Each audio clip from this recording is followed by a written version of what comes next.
మోడీ గారు, మా ముఖ్యమంత్రి గారు, మా ఉప ముఖ్యమంత్రి గారు, అలాగే ముఖ్యమంత్రి గారు కుమారుడు ముగ్గురు ఖచ్చితంగా వారం వారం శుక్రవారం హైదరాబాద్ వెళ్ళిపోవాలి.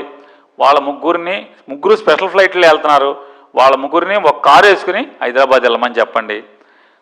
సోమవారం హైదరాబాద్ నుంచి వస్తారు. ముగ్గురిని కలిసి ఒక కారులో హైదరాబాద్ నుంచి విజయవాడ రమ్మని చెప్పండి. మీరు స్పెషల్ ఫ్లైట్లో తిరగకుండా మీరు కూడా కమర్షియల్ ఫ్లైట్లో తిరగండి. మోడీ గారు రైలు ఎక్కి తిరగండి. అయ్యే చెప్పేది. వీళ్ళు చంద్రబాబు నాయుడు గారు ఉప ముఖ్యమంత్రి గారు, అలాగే వాళ్ళ అబ్బాయి గారు బెజవాడ కానీ రాష్ట్రంలో ఎక్కడ తిరిగినా 10 కారులో తిరుగుతున్నారు సార్. అలాగే మోడీ గారు కూడా మీ వెనకాల 10 కార్లు ఉంటున్నాయి, 20 కారులో ఒక కారులో వెళ్ళండి సార్. వీలైతే ఆయన దిగిపోయిన ముఖ్యమంత్రి గారు ఉన్నాడు స్టాలిన్ గారు, ఆయన ఏదో చెప్తున్నాడు.